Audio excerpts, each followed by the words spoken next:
આ એક સામાન્ય સનસેટ નથી, પરંતુ એક બેસ્ટ એક્સપિરિયન્સ છે. હેલો સુરતીઓ, સ્વાગત છે તમારું મારા ઇન્સ્ટાના સેકન્ડ બ્લોગમાં. ને આજે આપણે આવી ગયા છે આ બોટડોગ બીચ પર.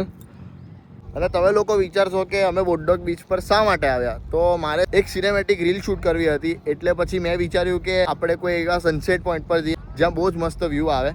તો એ રીતે અમે આજે એમ તો ડુમ્મસ જવાનો પ્લાન હતો અમારો. તો તમને ખબર જ છે કે આજે અડધું સુરત ડુમ્મસ સી ફેસ પર હશે, એટલે અમે ડુમ્મસની જગ્યા પર આજે બોટડોગ બીચ સિલેક્ટ કર્યું. ને અહીંયા થોડીક જ વારમાં એટલો મસ્ત સનસેટ જોવા મળશે.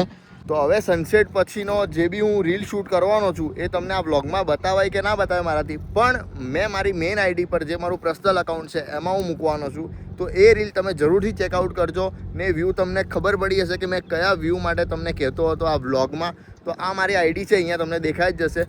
તો ત્યાં જઈને તમે ચેક કરી લેજો કે કેવી રીલ સિનેમેટિકમાં શૂટ કરી છે. બાકી આજે અમે રીલ શૂટ કરવા માટે હું આવ્યો છું ને આ મારો ફ્રેન્ડ છે હેરી પોટર.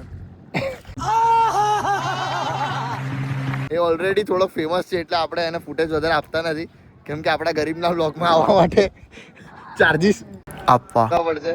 એટલે બસ આજના વ્લોગમાં આગળ જોઈએ કે શૂટ થાય તો ઠીક છે, બાકી આજનો વ્લોગ અહીંયા જ એન્ડ કરીએ.